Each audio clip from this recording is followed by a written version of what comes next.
Hello all, welcome to LTX classes. మనం daily basis మీద polity important concepts అనేవి స్టూడెంట్స్కి యూజ్ అయ్యేటట్టు యూపీఎస్సీ రిలేటెడ్గా షార్ట్గా క్రిస్ప్గా మనం ఇన్ డీటెయిల్గా కూడా ఎక్స్ప్లెయిన్ చేయడం జరుగుతుంది. ఈరోజు మనం తీసుకున్న topic doctrine of harmonious construction. మనం డాక్ట్రిన్స్ అనేవి కంటిన్యూస్గా చెప్తూ ఉంటున్నామమ్మా. ఇవన్నీ షార్ట్గా క్రిస్ప్గా పెడుతున్నాము. ఇవన్నీ కూడా మీరు ఒక దగ్గర రాసుకుంటే మీరు ఎటువంటి ఎగ్జామ్లో అయినా ఎటువంటి క్వశ్చన్ ఇచ్చినా కూడా హ్యాపీగా దాన్ని సాల్వ్ చేయగలరు అనమాట. ఇక్కడ టాపిక్ చూడండి, దీన్ని ఎక్స్ప్లెయిన్ చేస్తుంది దిస్ ఈజ్ శ్రీనివాస్. సో ఇంకా డిలే చేయకన్నా what is harmonious construction and what is this doctrine అనేది చూడండి అమ్మా. అసలు ఫస్ట్ హార్మోనియస్ అంటే ఏంటి? హార్మోనియస్ అంటే మనం తెలుగులో ఏం చెప్తాం? సామరస్యంగా. ఎప్పుడు సామరస్యంగా ప్రవర్తించాలి? ఎప్పుడైనా ఒక ఇద్దరు వ్యక్తులకి తగువైతున్నప్పుడు, లేదంటే రెండు చట్టాలకి ఇబ్బందిగా ఉన్నప్పుడు అప్పుడు మనం సామరస్యంగా ప్రవర్తించాలి. ఇక్కడ పాలిటీలో కాన్సెప్ట్ కూడా సేమ్ అదేనమ్మా. మనకి కొన్ని యాక్ట్స్ అనేవి ఉంటాయి, కొన్ని లెజిస్లేషన్స్ అనేవి ఉంటాయి. ఆ లెజిస్లేషన్ బౌండరీస్ అనేవి ఉంటాయి.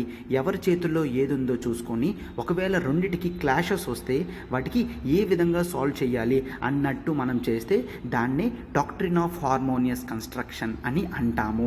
అంటే ఇక్కడ హార్మోనీ అనేది బిల్డ్ చేస్తాము, సామరస్యత అనేది బిల్డ్ చేసి వన్నెస్ అనేది తీసుకొస్తాము. అంటే ఏంటి? The whole concept is one. ఒక రెండు చట్టాలు చేసినప్పటికీ కూడా ద మెయిన్ ఇంపార్టెన్స్ అనేది ఒకటి ఉంటుంది. సో అక్కడ ఇద్దరు కూడా వేరు అని కాదు, ఇద్దరు కూడా ఒకరిని ఒకరు సప్లిమెంట్ అండ్ కాంప్లిమెంట్ చేసుకుంటారు అని చెప్పడమే మనం డాక్ట్రిన్ ఆఫ్ హార్మోనియస్ కన్స్ట్రక్షన్ అని అంటామన్నమాట. అంటే నథింగ్ బట్ ఇక్కడ ఒకరికి ఏమొస్తుంది? ఇప్పుడు చూడండి, పవర్ అనేది సెంట్రల్ గవర్నమెంట్కి ఉంటుంది, సేమ్ పవర్ అనేది స్టేట్ గవర్నమెంట్కి కూడా ఉంటుందన్నమాట. సో ప్రజలు జనరల్గా ఎక్కడ ఉంటారు? స్టేట్లో ఉంటారు. సో సెంట్రల్ గవర్నమెంట్ ఇన్ఫ్లుయెన్స్ చూపిస్తుంది, స్టేట్ గవర్నమెంట్ కూడా ఇన్ఫ్లుయెన్స్ చూపిస్తుంది. బట్ వీళ్ళ ఇన్ఫ్లుయెన్స్ అనేది హార్మోనియస్గా ఉంటేనే ప్రజలు అనేవాళ్ళు హ్యాపీగా బ్రతకగలరు. లేదు అంటే ఇబ్బంది వస్తుంది. సేమ్ అలానే పాలిటీలో కూడా యాక్ట్స్ అనేవి ఉంటాయి. ఫర్ ఎగ్జాంపుల్ మనం షెడ్యూల్ 7 తీసుకున్నారు అంటే షెడ్యూల్ 7లో మనకి యూనియన్ లిస్ట్ ఉంటుంది, స్టేట్ లిస్ట్ ఉంటుంది, కాంకరెంట్ లిస్ట్ కూడా ఉంటుంది. సో యూనియన్ లిస్ట్లో ఉన్న సబ్జెక్ట్స్ అన్నీ కూడా సెంట్రల్ గవర్నమెంట్ చేస్తుంది, స్టేట్ లిస్ట్లో ఉన్నవన్నీ కూడా స్టేట్ గవర్నమెంట్ చేస్తుంది. ఇక్కడ మన కాంకరెంట్లో ఉన్నవి సెంటర్ అండ్ స్టేట్ రెండు చేస్తుంది అనమాట. ఇప్పుడు కాంకరెంట్ లిస్ట్లో ఒక యాక్ట్ అనేది వచ్చింది. ఏంటి? ఇప్పుడు కాంకరెంట్ లిస్ట్లో ఒక సబ్జెక్ట్ ఏంటి? ఇప్పుడు నేను దాన్ని ఎన్విరాన్మెంట్ అని తీసుకున్నాను అనుకోండి. ఎన్విరాన్మెంట్ ప్రకారం సెంటర్ చట్టం చేయగలది, స్టేట్ కూడా చట్టం చేయగలది అనమాట. సో ఎన్విరాన్మెంటల్ ప్రొటెక్షన్ గురించి సెంట్రల్ గవర్నమెంట్ ఒక చట్టం చేసింది, అండ్ ప్రజలు శ్రేయస్కోరం గురించి స్టేట్ గవర్నమెంట్ కూడా ఒక చట్టం అనేది చేసింది. ఇప్పుడు ఈ రెండు చట్టాలు ఒకవేళ క్లాషెస్లోకి వెళ్తే అది సుప్రీంకోర్టు దగ్గరికి వెళ్తుంది. వాళ్ళు సుప్రీంకోర్టు హార్మోనియస్ కన్స్ట్రక్షన్ అనేది చేస్తారు. ఓకేనా? ఈ రెండిటి ఉద్దేశం కూడా డిఫరెంట్ కాదు. ఇక్కడ భేద అభిప్రాయాలు ఉన్న వాళ్ళ మెయిన్ గోల్ అంతా కూడా ఒక్కటే, ఎన్విరాన్మెంట్ని ప్రొటెక్షన్ చేయడం. అర్థమవుతుంది కదమ్మా? డాక్ట్రిన్ ఆఫ్ హార్మోనియస్ కన్స్ట్రక్షన్ అంటే ఏంటో ఈ విధంగా ఉంటే మనం దాన్ని డాక్ట్రిన్ ఆఫ్ హార్మోనియస్ కన్స్ట్రక్షన్ అని అంటామన్నమాట. ఇప్పుడు ఒకవేళ ఎగ్జామ్లో వస్తే దాన్ని నీట్గా ఇంగ్లీష్లో ఏ విధంగా పెట్టాలనేది ఒక్కసారి నార్మల్గా చూడండి అమ్మా.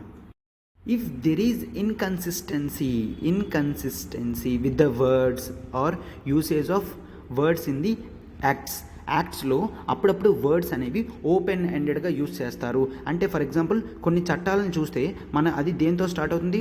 No law can be provided అని చెప్పేసి. అంటే ఏ చట్టం కూడా ఇక్కడ దీన్ని ఆపోజిట్ చేయలేదు అని జనరల్గా చూస్తాము. బట్ అక్కడే వెంటనే ఎక్సెప్షన్ కూడా ఇవ్వడం జరుగుతుంది అన్నమాట. అంటే దీన్ని బట్టి మనం ఏం చూస్తాము? ఇన్కన్సిస్టెన్సీ ఉన్నది అంటే దానికి ఒక డెఫినెట్ పర్పస్ కింద తీసుకొని రావడానికి మనం ఈ డాక్ట్రిన్ అనేది యూజ్ చేస్తాము అని చెప్తున్నారు అనమాట. సార్ డెఫినెట్ పర్పస్ కింద ఏంటి అంటే టోటల్ సొల్యూషన్, ఇద్దరికి యాంబిగ్విటీ లేకుండా.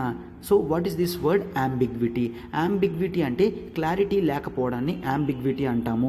సో యాంబిగ్విషియస్ సిచ్యువేషన్ నుంచి డెఫినెట్ పర్పస్ఫుల్గా అచీవ్మెంట్ చేయడాన్ని మనము వీటిని హార్మోనియస్ కన్స్ట్రక్షన్గా యూజ్ చేస్తామన్నమాట.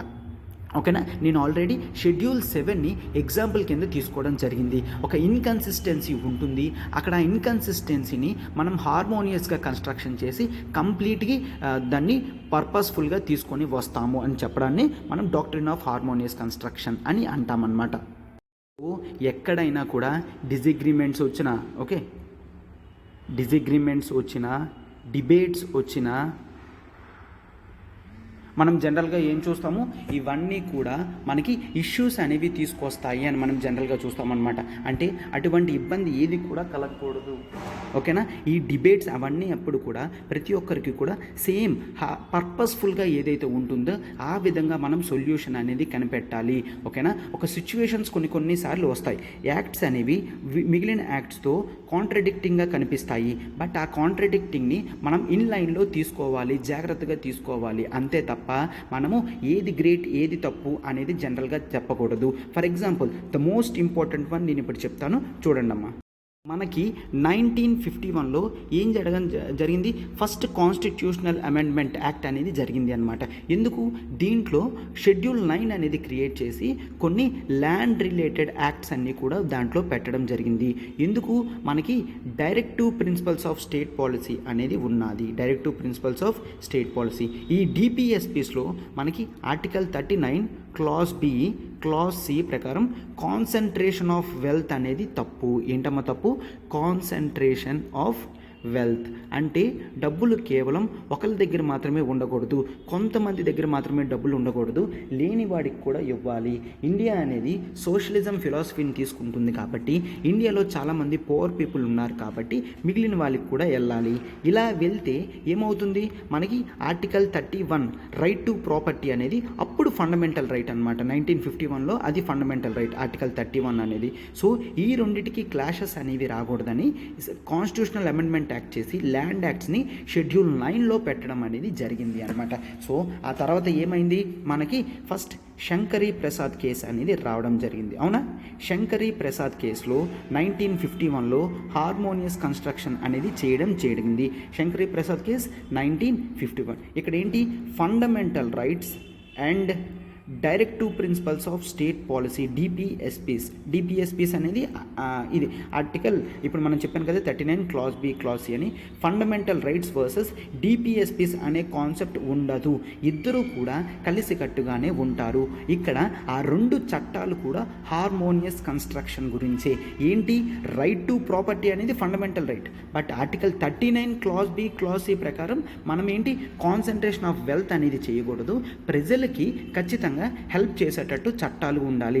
అంటే పూర్ పీపుల్ అప్గ్రేడ్ గురించి మనం కష్టపడాలి అని చెప్తామన్నమాట. So fundamental rights versus DPSPs కాదు, ఫండమెంటల్ రైట్స్ అండ్ డిపిఎస్పీస్ కూడా both are two faces of same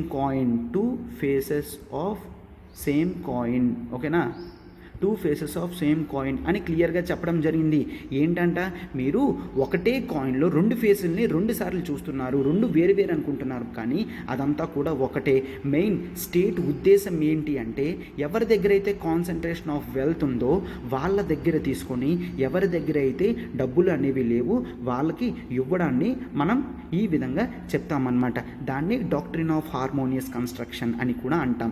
so అర్థమైంది కదమ్మా, క్లియర్గా మనం important cases like Shankari Prasad case and తర్వాత కేరళ రీఎడ్యుకేషన్ బిల్ వీటిలో క్లియర్గా చెప్పడం జరిగింది అనమాట.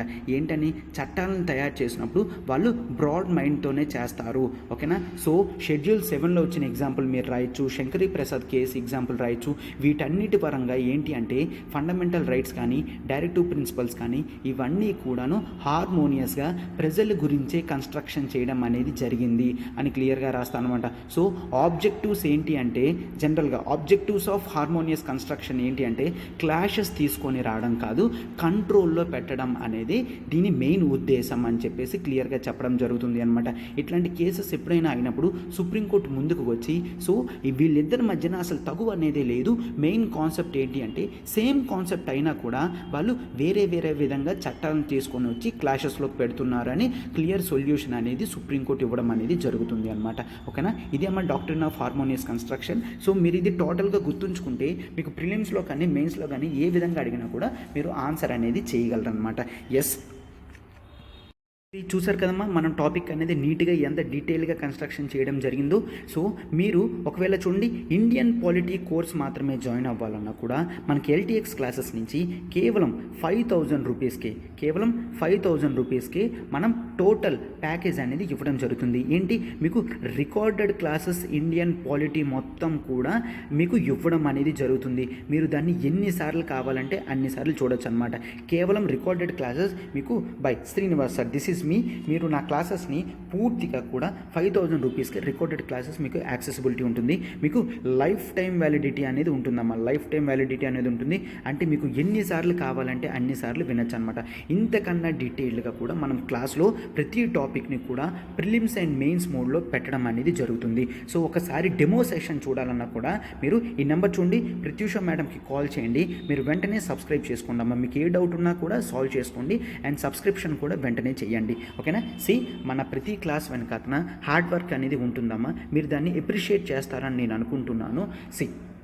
మీరు ఎప్రిషియేట్ చేయాలి అనుకుంటే డూ లైక్ ది హిట్ బటన్ని లైక్ బటన్ని హిట్ చేయండి, ఫెలో ఆస్పిరెంట్స్కి షేర్ చేయండి అండ్ డూ కామెంట్ ఆల్సో అమ్మా. మీకు క్లాస్ ఎట్లా నచ్చుతుంది, అర్థమవుతుందా అనేది మాకు తెలిస్తే మేము మరింత రిజుమినేషన్తో వస్తాము అనమాట. ఓకేనా? మరింత డీటెయిల్గా ఎక్స్ప్లెనేషన్ చేయడానికి ట్రై చేస్తాం.